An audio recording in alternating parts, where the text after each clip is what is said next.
Welcome back to OneTake Radio. I'm Dan. We got producer Reese in the house. And Reese, we got someone who's not just a contributor to this episode. Yeah. We got a proper guest. Someone with a Wikipedia page. Someone who's been dominating the college football world for the last near decade. This is someone 4 years at University of California, Berkeley, 2 years at Northern Illinois University starting quarterback, and two of the biggest games this past weekend. So, timely guest for our guy, the Uncle Rico of the East Bay. Thank you. Coach Ross Bowers. Let's give a round of applause for our guy, Coach Ross. Thank you. Hey, you got to be somebody now to have a Wikipedia page. So I appreciate that shout out. We have not had a guest with a Wikipedia page. Shout out T.I. He dominates at San Francisco State Wrestling, B. Rider, and his work with Boston College, but does not have a Wikipedia page. Producer Reese might have one soon, though. I don't know. He's been working his way through talking to some folks. Producer Reese, I don't know if you have any updates there on your Wikipedia status. I've been there's been talks, some strings being pulled. You could see one soon. Short King of the official Short King of California coming soon, potentially. So the Short King community does have a lot of sway. Coach Ross, who had a bigger weekend than you? You got NIU taking down Notre Dame in South Bend, and you also have University of California taking down the Auburn Tigers down in Alabama. I mean, what game were you more excited for? Where can we even start? You might have given up all your ammo there in the pregame. Yeah, no, you're right. I was way too excited pregame and got fired up. I think the NIU Huskies take the crown this weekend. I mean, to beat Notre Dame at Notre Dame, a top 5 opponent, I mean, that's the biggest win in our school's history. And then for our head coach, Thomas Hammock, he's still relatively new, even though this is going on his fifth season. But he, he's really built something special there. I'm so proud of our kids, the coaches, just everybody. They believed. They believed. And it's taken a really long time for him because at the beginning it was a rough start. The first 2 years we did not have a lot of wins, had a lot of people transfer, had a lot of newness to the program, and especially going through COVID. So I'm just so proud of him. And then even seeing how much weight he lost too. It's like, and this guy, you could just tell his life, man. Yeah, like there's a reason why the Huskies are doing so well, and it's like he's leading them, and I'm just so happy for him, and just so proud to be a Husky, man. It's like, shoot, you don't see many teams going in there getting $1 million just to go get a win. So it's like, we'll take that money and the win. So that was fantastic. And then, just so proud. Like, it's like, who would have thought NIU beats Notre Dame? It's awesome. Especially coming up, Notre Dame was a playoff favorite this year. I mean, they still could potentially make it in with 12 teams. Sure. Beat Texas A&M on the road week 1. What was going through your head when it's like there's an opportunity? Was there a play in there? I didn't actually watch the game hand up, but was there a play in there that you were like, holy shit, I think we might win this damn game? Yeah. I think it was late in the fourth, and they were driving on Notre Dame's driving on one of their last drives.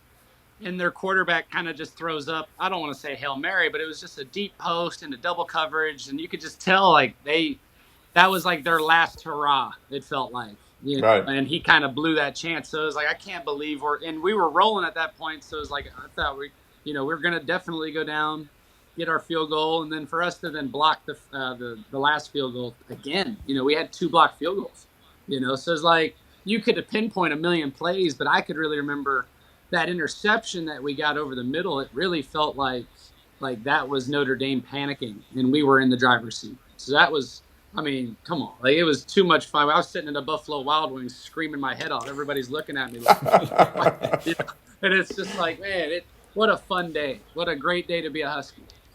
Is the group chat just like blowing up at that point? Is everyone who's graduated from NIU played on the football team for the last 25 years just texting each other? I mean, what's that camaraderie like? You should have seen on Instagram, everybody posting every single, I mean, literally like the second, everybody's posting back to back to back to back.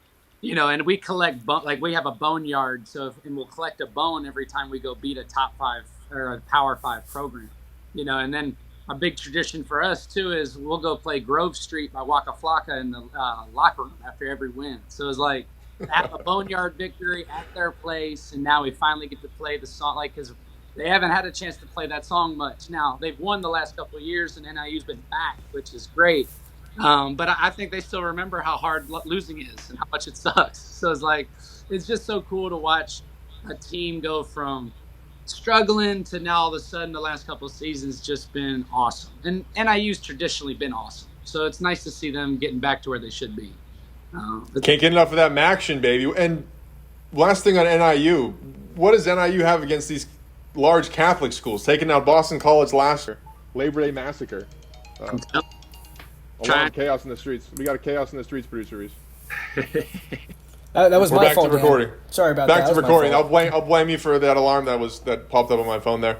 But taking down Boston College last year and then taking down Notre Dame this year seems like not a lot of love for the Catholic schools there, Coach Ross. Yeah, you know how we're a very forward-thinking school. We want you guys to more so understand that it's your choice, not just your parents. No, I'm just kidding. No, it's like it's just funny to see too, like these schools that will schedule they think easy wins, and then and you scheduled the wrong team. I mean, it's just so funny to me, and you'll even probably see it again this week coming up. Because there's going to be a team that is just taking them lightly or this or that, and then boom, there's another big, crazy win that shouldn't have happened. So that's why I love football too. It's like it does feel a lot more so than other sports. Like anybody can win on any given day, which is cool.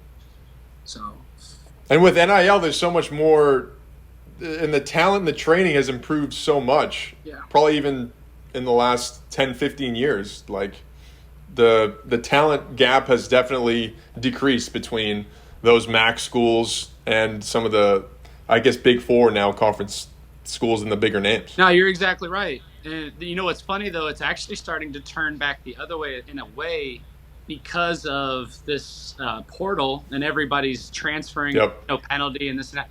You know what it's like is I can compare it to like a farm system in baseball. So like, if I'm at NIU and I'm killing it, what if Notre Dame comes and offers me $1 million the next season? You better think I'm going to do that.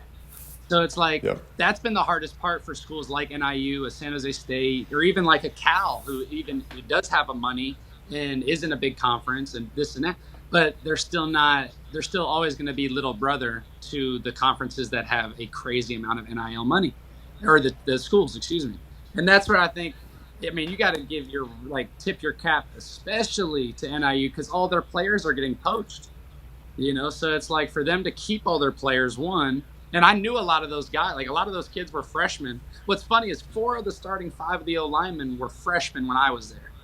So it's like, it shows you how good of retention they can have. I mean, that's amazing within itself, in today's age, at least, because everybody's taking the check and going to the next place, Which testament to their coach that you were talking about earlier. Yeah, how could you blame them though? I mean, it's life-changing money. So it's so ones and twos. Do you want to be loyal and try to stick it out, or do you want to make a bunch of money and use your talent while you still have it? It's like both are right in a way.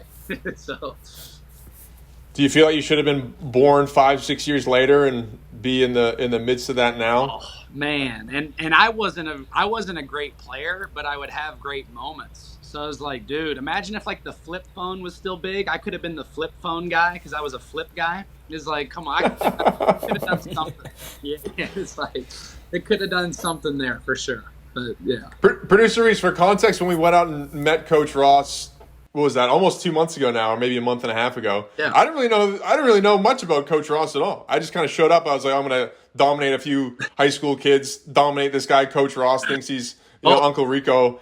Back in '82, I used to be able to throw a pigskin 1/4 mile. Are you serious? I'm dead serious. Out there in the East Bay. I'm a city guy here in San Francisco. I still got a little juice in the arm. I'm going to go out and show these kids how it's done. And then I look up Coach Ross after. He's got a Wikipedia page. He's like a Division I quarterback. He's talking to me like I'm at an equal level to him, like talking about, like, man, like how hard would it be to play in the NFL? I'm like, bro, I played high school. This dude was playing at UC Berkeley in front of how many thousands of fans? Coach Ross, have you seen Dan Dowell's football highlights from Dedham High? He showed me a couple of them when we were at Berkeley, and I was impressed. Hey, right, and I'll understand. You, me, and producer Reese all have the same amount of reps in the NFL. So, your guess is as good as mine. we might have to clip in that part about what Coach's analysis about Daniel's performance that day later in the episode. And I'll tell you what, Dan's got the energy, he's got the attitude, which is the most important thing, but also got some pure athleticism to him, got some natural throwing ability. I was impressed, especially what you're telling me with all your ailments. You've had some injuries, you've had some this, you've had some that. It's not easy the older you get. So that's why I'm like, I was thoroughly impressed. Once you get that digit 3 in front of your the first digit of your age, it gets a little tougher, Coach Ross. But you'll probably learn that one soon. Yeah. I'm curious as well because you work with a lot of high school quarterbacks. Yeah. What's the difference between? Because you can see guys who have the talent in high school but don't necessarily translate to that next level, and there's guys who look incredible in college and then doesn't necessarily translate to the pros. I'm curious from your perspective on what's that. I don't know if it's an X factor or what do you look for when it's like, okay, this guy's going to make it, or this guy, he has a lot of great talent but won't necessarily translate as well into the next level? Sure, that's a great question. I think there's 2 deciding factors, and the second one being the most important, but the first one you can't pass up. So the first one, a lot of it is, did you already lose the battle in the womb? Some guys are just born 5'5", 110 pounds, and that's just how you're going to be. You know what I mean? And we love our short kings. We still love our short kings. And that's where it's like, hey, producer Reese, we got a place for you on the team. It's just not going to be carrying the football or blocking. You know what I mean? And that's where it's like, hey, I'm not trying, and there's nothing wrong with that. That's where it's like the football is just maybe not the sport for you, because there's sometimes just going to be a bigger, stronger, faster guy that there is nothing we can do about that. Like God he won that battle in the womb. That's what we say. But the most important thing, and this is the second thing, and this is how I judge a lot of guys, and I think a lot of people do too, is, and this, I think everybody's heard Magic Johnson say this quote. It's like, the way you do small things is the way you do all things. And I'll use Carson Blair as a kid that he's a quarterback at Miramani. He's a junior this year. Last year it was his first year starting as a true sophomore. He takes us all the way to the championship, wins it. It's great. We're all happy. Great. The reason why I believed in him so much is because he has a 4.3 GPA. He's never missed a workout. He's never been late to a workout. He constantly is hitting me up about what he can do to get better. What is he doing? He's sending me videos of all the work he's putting in on his own. It's just a dog. And it's more so who wants it. I mean, who wants it more? And what's nice is your actions will show it. I mean, it's just your actions are obvious. I can confuse you and try to fool you with all the things I can say, but we all know who's putting in the real work. And you can even say that in any field of life, but especially sports. And that's what I would say, if you're going to talk about an it factor for a quarterback, does he want it? I mean, like, and when I say want it, I'm talking about like need it, like can't breathe without it. And it's not like that for most people, especially once you've dominated high school. Then all of a sudden you hit the reset button, and now you got to go figure out how to not be a stupid freshman anymore in college. And it's just a whole new aspect of basically like high school again, and you have to work your way up from the bottom, which not everybody's going to be willing to do. It's just so obvious to me who's going to be good and who's not. And what sucks is injuries, and that can throw people off. But, you can watch somebody for a day and just kind of watch their body language and how they are in between reps and how they hustle the things, how they talk to people. And you can kind of get the gist or the vibe of, hey, this is going to be a guy, or he's going to struggle, A lot of his vision and infrastructure too, right? So it's like, do you have that? Like a guy like Carson there, he has great arm talent and obviously great, but probably the reason that he's able to work like that is because he has that clear vision that he wants to play at a high level, wants to play at the next level, and wants to continue to build his acumen outside of just high school. I think one of my strengths is being able to run and having the ability to run and scramble. So that's also something I'm working on, is getting faster and being able to do that. So I'm like a legit dual threat. So it gives the defense another thing to worry about. So nice, man. Can run and pass. I totally agree with you. And what's funny is he didn't have great arm talent. He's earned that. Like, he was a kid that had a really, really poor motion in 8th grade. And from 8th grade until his sophomore year, he like religiously put in work of like, hey, I want to fix this, and my hat goes off to him because that takes millions of reps, like like training your muscle memory. Like, it is so hard to get that rewired. So that's admirable at that age to like have to not at 14 or 15 not be like, hey, I'm not the best at this, but to really be like, hey, I want to do this. Well, especially too, he's watching his the kid in front of him, Luke Duncan. He's committed to UCLA. He's seeing this kid who's he can wake up out of bed and throw the ball 70 yards. So it's like, it would have been super easy for him to get discouraged. He even got like there. I could go down his story a million, but it's like he's just a prime example of what it takes to be great, and he has that moxie. He has that it factor, like that. Like, I'm jealous. Like, I wish I could be more like a Carson. I mean, he has all the intangibles, all the stuff that is like, yeah, you might not be born with height or weight or speed, whatever, but buddy, like all the stuff that you can control, he is a killer, like a true dog. Like, it's been so fun to watch his growth and maturation process. I've been so grateful to be a part of it. Carson Blair, class of 27. I don't even know, but we're putting. We got to get some OneTake funds to and say, hey, we invested in our guy Carson early there, producer. Hopefully when we get a little bit bigger, we can start investing in athletes a bit more. So that's facts, Coach Ross putting a good word with us.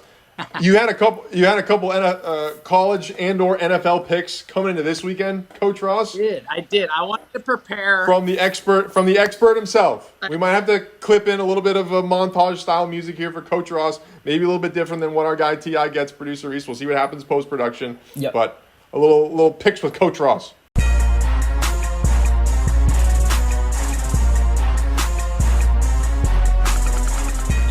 So I wanted to get 3 NFL and 3 college for you guys. I don't do the over-unders as well as some guys. I know that can get confusing for some people, so I'm going to keep it as simple as possible. You got the Bills at the Dolphins tomorrow night. Thursday night. I got Miami scoring a bunch of points. If anybody's seen that video of Tyreek Hill with the police stuff and this and that, you're not going to tell me that didn't bring the team together. They're ready to kill somebody, I bet. I mean, they're going to go in there fighting, throwing the ball a million times. I think they're going to score a bunch of points. I got Miami covering. You got to take the Dolphins. Then I kind of wanted to do something fun. I think the highest scoring game of week 2 in the NFL is going to be the Saints at the Cowboys. You got to give Derek Carr, an old QB. Derek Carr put up 47 week 1. 47, baby. Old Derek Carr. Come on. And Dak's paid. I mean, it's just a perfect mixture for a bunch of points to be scored and not a lot of defense. I could just see that happening. But then I also want to say, you could say the Bengals and the Chiefs would be a bunch of points. I think it's going to be an opposite game. I think it's going to be the lowest scoring game of week 2. I think that one's going to be kind of a dud, if I had to guess. But then we shift to college. The biggest game, in my opinion, of the week. We got Oregon at Oregon State. Week 3. That's usually week 3. That seems early. Coach Ross. I don't know what's going on with that, but I guess with the new schedules and no more Pac-12, RIP Pac-12. It's nuts, and you're right. And that's where I'm like, I can't believe that one of the biggest rivalries in college football is already happening. I know that Oregon's been going through some problems. They might have not looked so great. Okay, fine. I think Boise State's legit. Idaho might not be legit, but Boise State is legit. I like the Ducks. You got to take the Ducks over Oregon State. And then the next great matchup I was looking at is Arizona at Kansas State. That's going to be a really high matchup, high rated. I really like Arizona. I think Brent Brennan came from San Jose State. He's got everything dialed in. They look great. That receiver quarterback combo they have is unbelievable. I really like the Wildcats going forward in week 3. And then the upset alert, boys. And I know producer Reese. Cue it, producer Reese. Cue the music. Going to get fired up for this one. Here we go, producer Reese. Notre Dame at Purdue. You can't be 2 weeks in a row. Coach Ross, no, you are a madman. You're a madman, Coach Ross. There will not be 2 weeks in a row. Notre Dame is feeling the pressure. Purdue. They feel the pressure. I'm giving it to Purdue over the Notre Dame Fighting Irish. It's at Purdue. Purdue looked good in their home opener. Come on, Purdue Boilermakers. I like 2 in a row for old Notre Dame, just giving it up. Come on. Producer Reese, I know this guy, Coach Ross, is a wild card, but that's maybe the wildest pick that I've heard in all my days here, Producer Reese, in all my days. Good way to end it, man. Good way to end it. Way to go. Coach Ross, baby. Let's go. That was electric, man. That's awesome. We did a little post show here. That was Idaho. What do you think of Idaho? They're making a little noise in the FCS these days. They took down my Wyoming Pokes. Those are my two favorite teams, Wyoming Pokes, and I like Boston College. I'm from Massachusetts. Wyoming Pokes 0-2 to start. I don't know what to say about that one, Coach Ross. That's a tough one. That's a tough one. Yeah, no, and that one's a tough one for sure. I think it's probably like what I brought up earlier and talking about how all the good players are getting poached from programs. It's probably a lot of their good players have went on to bigger schools, and that's why you see a lot of teams like that having struggles more so than ever. And it I don't know if you guys have seen the clip of the Miami of Ohio head coach talking about their kicker who got stolen away by, I think it was Alabama or one of the schools and one of the bigger schools. And yeah, they stole him. It's just, or they illegally recruited him. It's just like, to me, there's nothing illegal. There's nothing going on about it. It's just a flawed system. Like the system is it's free agency and there's no loyalty though. And, what's funny is you're going to start to see kids get the opposite end of it, like where they're treated as employees. So now you can get fired. It's like, if you throw 5 picks, we don't want you no more. So it's like you'll start to see that, and you'll see an 18-year-old get treated like a 30-year-old making $50 million. But these kids are starting to make money, and as you guys know, with money comes critique and all this. So it's like, hey, it's going to be interesting for like the programs like a Wyoming, like a NIU, even a Cal. I mean, because you got to think about like USC will always trump Cal and NIU or an NIL. NIL. Yeah. So like, how are we going to compete? And that's where you got to have a hell of a recruiter and a guy that understands development. And maybe you're taking that kid that was a little bit of a underrated late bloomer, type kid. And you got to pray that they're loyal, like that they don't get good and then leave you. Yep. So crazy. You guys got a great vibe, man. It's going to catch. I hope you guys are loving it because it's fun to watch. And thanks, man. I know it doesn't it's probably got to be weird when you see everybody else have millions of followers, this and that, but it's like, fuck all that shit. You guys are getting there and you're having fun doing it. And that was the coolest part to me is hearing you say, bro, I'm doing this because I enjoy it, or like you did it because I love it. And it's like that me, bro. You'll be fine. Like that shows up on camera. Like if you're trying to fake it and try to be like, like people can see right through that. At least I can. So that's where I'm like, keep being you guys, man. Your shit is awesome. Coach Ross, he's a real one. Coach Ross, baby. Appreciate you. See you guys soon. All right, thanks, man.